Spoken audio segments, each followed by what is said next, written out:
Okay, sorry about that. They were testing the fire alarm in this building, so that's why the last video got cut short. But this will be part two of section 3.1, continuing on finding critical values and finding uh, where functions are increasing and decreasing. So this is where we left off from last time. So we're going to look at some a little bit more complicated functions to take the or to find critical values of and take the derivative of. So first, with this one, of course, any kind of radical we tend to change to a fractional exponent. So this can be rewritten as a 1/3 exponent. And so we can find the derivative using the general power rule. So we get the 1/3 comes down, and then it'll be x squared minus 1 to the minus 2/3. And then by the chain rule, we multiply by the derivative of what's inside here, which is 2x. And then let's go ahead and simplify this. And here we see one of the main reasons why we do this simplification. So the 2x will stay on top, and this will join the 3 in the denominator.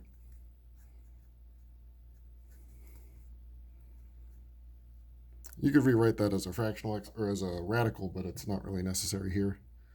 So now we see an example where finding critical values also will include where the function doesn't exist. So with this one, first, where is it equal to 0? We'll answer that first. Again, we've said numerous times now that the denominator will never make a fraction 0, so only the top can make it 0. So from this, we get that x equals 0 is a critical value. Just 2x equals 0 means x has to be 0.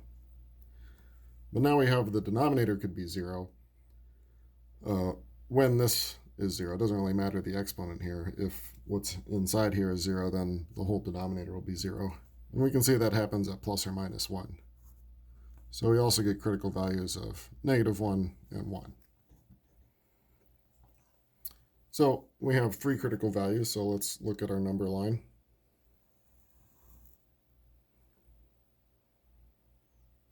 So -1, 0, and 1. So that gives us 4 regions to look at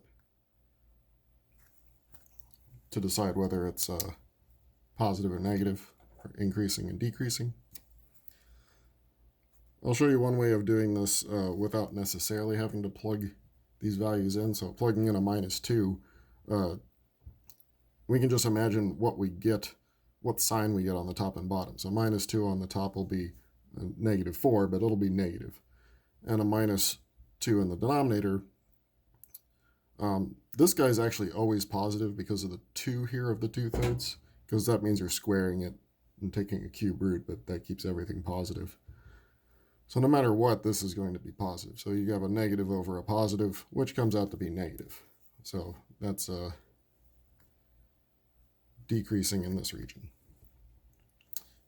The value in between,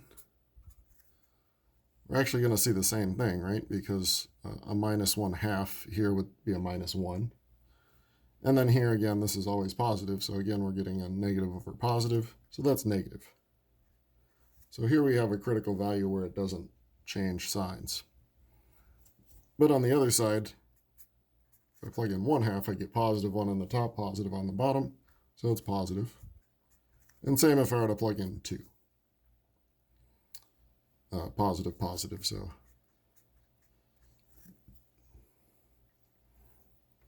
although it's still important to split. So if we say increasing, we wouldn't just say from 0 to infinity, since it doesn't actually change at 1. It doesn't exist at 1. So we still have to split it into those intervals. So from 0 to 1, and also from 1 to infinity. And similar with decreasing, from -infinity to -1, and from -1 to 0.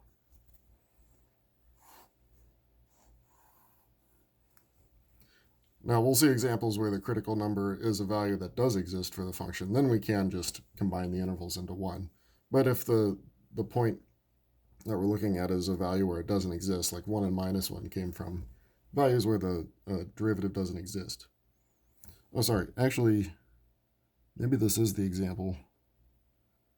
Yeah, because sure, the derivative doesn't exist, but the original function does.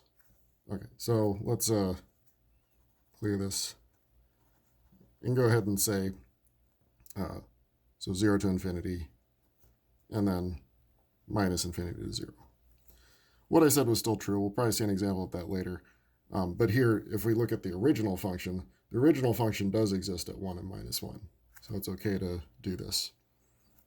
So I'll circle these. But if it was the case that in the original function those critical values don't exist, then it would be, we would have to split it like I originally done. Okay, let's look at our next one. We have, again, the radical we can change to 1/2 exponent. Separate these. So we'll have to use the product rule here. X is the first function and x plus 1 to the 1/2, second one. So our derivative, the first times the derivative of the second, so x times the derivative here, general power rule, and the derivative of the inside is just 1. Now the second part of the product rule, second times derivative of first.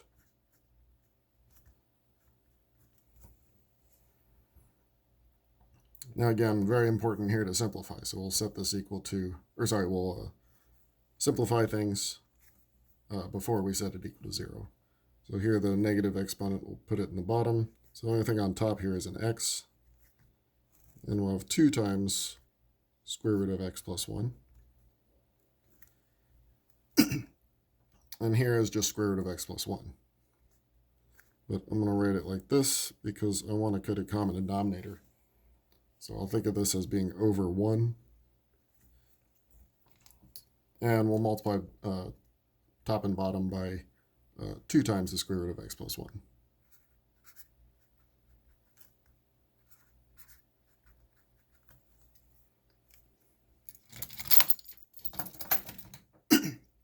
Okay, now we'll have that common denominator of 2 times square root of x plus 1. Just put that down there first. And we have x from this one, and here we have 2 times the quantity x plus 1, since the square roots would cancel out.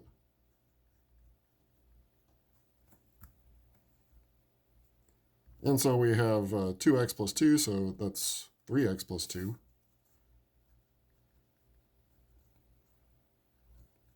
And 2 square root of x plus 1. So once again, we want to know first, when is this equal to 0? And that again happens only when the top is equal to 0. And that would happen at minus 2/3. So that's one critical value. And where it doesn't exist would be where the denominator equals 0. And we see that happens when x is negative 1. Now it's important to note at this point, even though this is coming up as a critical value, if we look at the original function, because of the square root here, x can't be smaller than negative 1 because that would give you a negative under the radical. So the domain for this function is minus 1 to infinity. So nothing's going to change at minus 1 since we can't go less than that anyway. So in some sense, that's not really a critical value. One way I wanted to illustrate this is to take a look at our number line, but then just put like a wall here at minus 1. So the function doesn't exist past here anyway. And then we have a critical value of minus 2/3. So there's 2 regions. There's in between minus 1 and 2/3, and then there's past 2/3. So a number in between, a little bit difficult. Minus 5/6 would be a number that's in between. You could do something like minus 0.9 if you didn't want to find a fraction that works. But in between, we're going to get a negative number on top and a positive number on the bottom. So it comes out to be negative in that little region. And then past 2/3, we could pick just an easy one like 0. And we can clearly see what we get there, 2/2, which is 1, but it's positive. That's all we care about is the sign. And so we're pretty much done here. It's increasing past negative 2/3.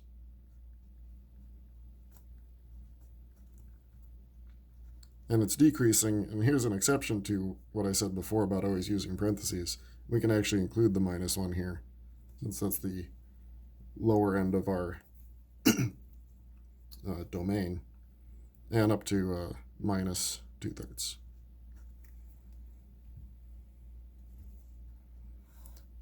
Not that I would count it wrong if you put parentheses there, but it is an exception to that rule. Okay, let's separate for our last one. Okay, so here's an example where we'll have to use the quotient rule to find the derivative. So low d high, x squared plus 9. The derivative of the high, or of x, is 1. Minus high d low, so x times derivative of x squared plus 9 is 2x. Over the square of what's below, x squared plus 9 squared. And as we know, we never multiply out the denominator, but we will simplify the numerator. Here we just have x squared plus 9 minus 2x squared, so the x squareds terms go together. You'd end up with 9 minus x squared over this x squared plus 9 squared. Now what's nice here is different from the two before it, where you could find a value that makes the denominator 0. Here it's not possible. X squared is always positive. It could be 0, but it's at least positive, and then adding 9 would make it even more positive. So this is never going to be 0. But of course the top could be 0. And clearly you're going to get plus or minus 3. So we have two critical values here.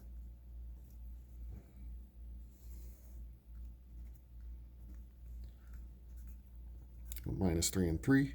And we test values in each region. So we could test a -4, we could test a 0, we could test a 4. So if you test the -4, you end up with a negative on top and a positive on bottom, so negative. 0 is going to give us 9 over 9 squared, but it's positive.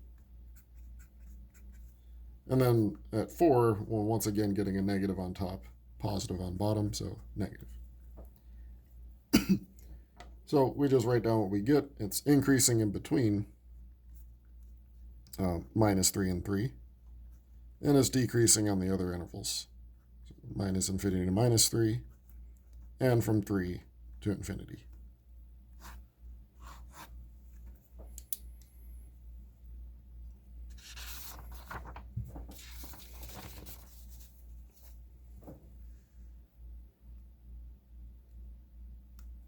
Okay, continuing on with the same types of problems here, we're finding where the function is increasing and decreasing. These ones we're seeing a little bit different than what we saw before in different ways, so that's why we separated them from the other ones. So this one we can see right off the bat it has a point where it doesn't exist at 5. It has an asymptote there. So we'll see that come up as we decide what's going on with this function. So let's take the derivative. So low d high, x minus 5 times 1, minus high d low, so x plus 4, again times 1, over the square of what's below, x minus 5 squared. So we can simplify the top. It just comes out to be a minus 9. So notice the top doesn't have any x's, so there's no way the top could ever be 0, so there's no way this thing could ever be 0, because the denominator would never make it 0. But of course, there is a value that where it doesn't exist, and that's at 5. So 5 is a critical value here. So we just have one critical value at 5. But it's pretty easy to see test points on either side of 5. We'll do, say, 4 and 6. In both cases, you're going to get negative because you have a negative 9 on top, and whatever you plug in the bottom is going to be positive. So negative over positive is always negative. But this is a situation that we have to split because 5 does not exist in the original function. So even though it's a function that's in some sense always decreasing, it's never increasing, we do have to split it at the 5. So it's just decreasing, never increasing. One way this might help to understand, you could look at the graph of this. It has that asymptote at 5, and it's always decreasing. So that means it looks something like this. No, it has a horizontal asymptote at 1, actually, if we want to get extra. So it looks something like that. And then like this. So you can see there's two real intervals going on here, two pieces to this function, but in each of them it's decreasing.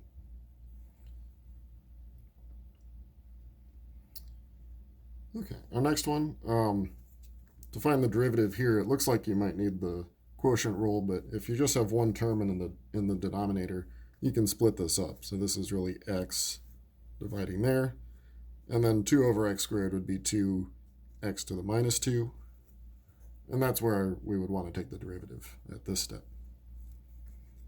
So the derivative would be derivative of x is 1, and here using the power rule we get minus 4x to the minus 3, and then we want to rewrite that as the x to the third in the denominator. And let's go ahead and get a common denominator. So change the 1 to x cubed over x cubed, and you'd get x cubed minus 4 over x cubed. We do this because it makes it a little bit clearer what the critical values are going to be. If we set this equal to 0, we only set the top equal to 0. The bottom is also going to give us just x equals 0, because if x is 0, then you divide by 0, so that's a critical value. But for the top, if we set that to 0, we get x cubed equals 4. And so x is the cube root of 4. So when we look at our number line, we have 0 as a critical value. And cube root of 4, I don't know exactly what that looks like, but it's bigger than 0, obviously. Should also be bigger than 1. So 1 is a value that we could test in between. So put that as a test value. But it's also less than 2, so 2 is a test value. Or yeah. And then minus 1 could be our other one.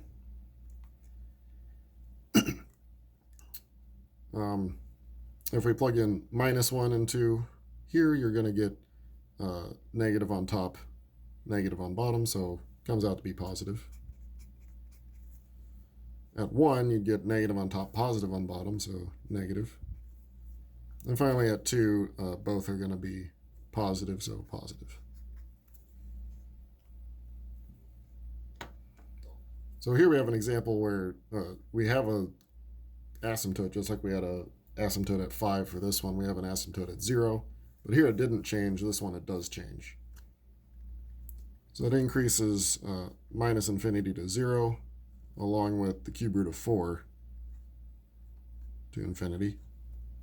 And then it decreases just in between 0 and cube root of 4.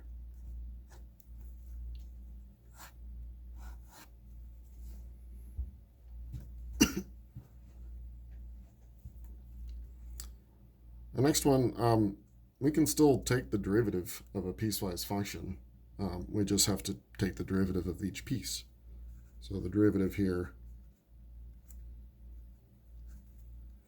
is minus 2x for the top function, and that's only when x is less than or equal to 0. And then a minus 2 the bottom, and that's only when x is greater than 0. So we have a piecewise derivative as well.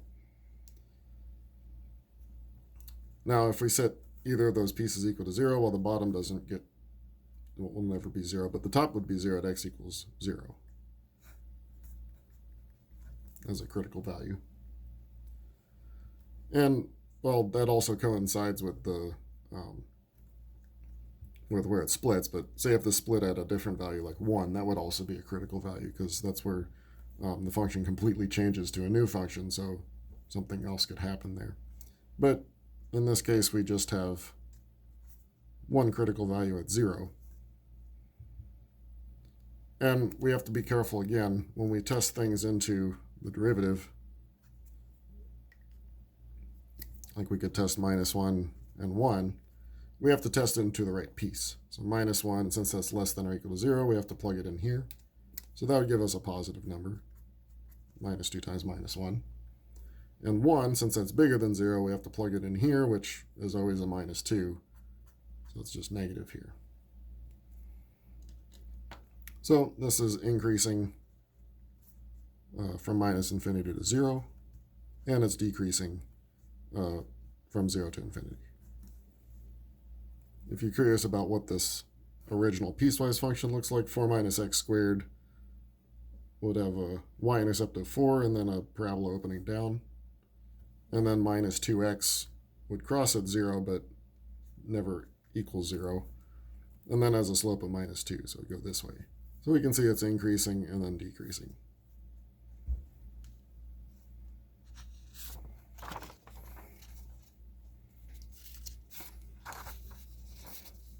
Okay, the last one is an example with an application. We have a fast food restaurant, finds its cost to be 0.6x plus 7,500 for its hamburgers. So that's saying that it costs them about 60 cents for each hamburger, and then a 7,500 unit cost, or sorry, not unit, fixed cost.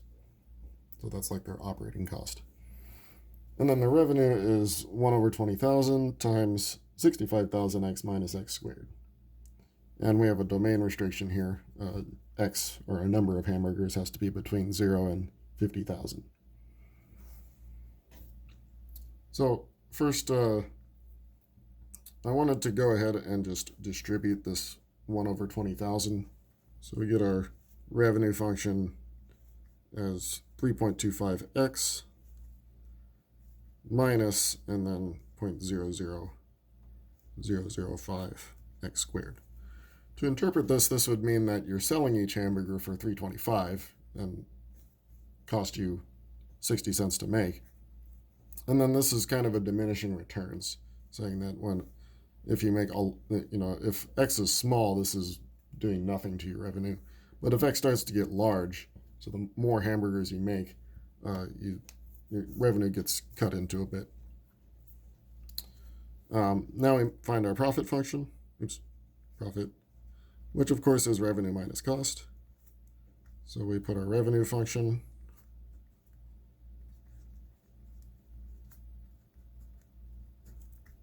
and subtract our cost function.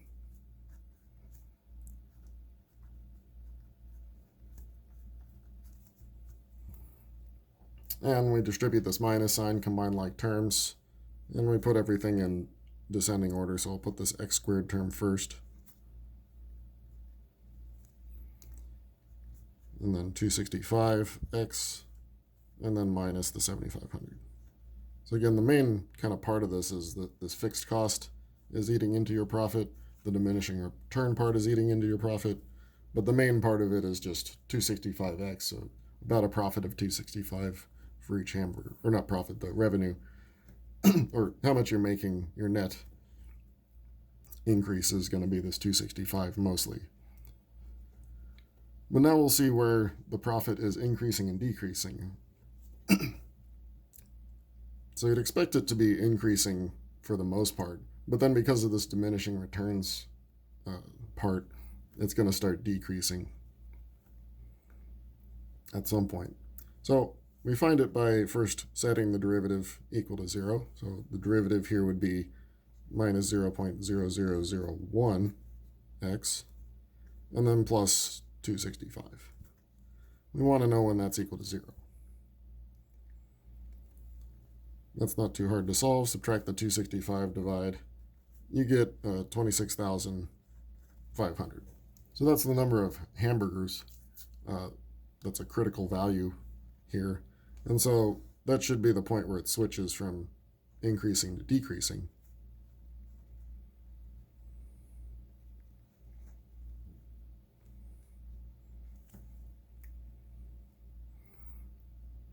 And you could plug in some values, like 0 would be an easy one to plug into on this side.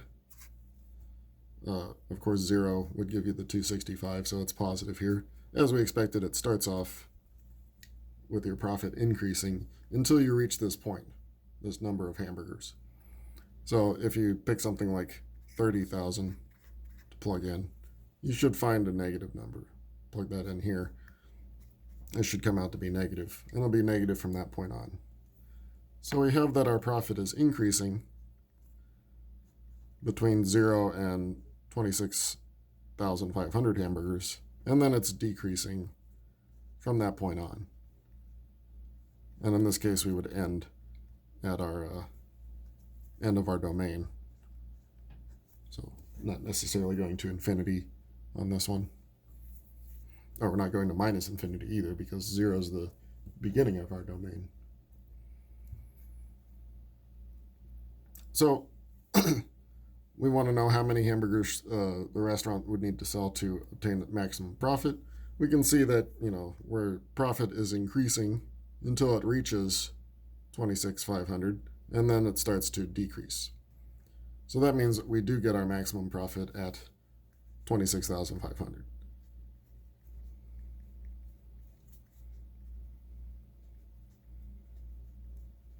And then, of course, we could plug that back into the original profit function.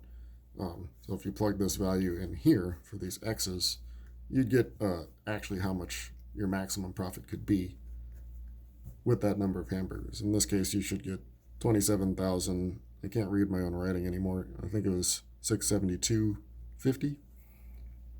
But you can check me on that.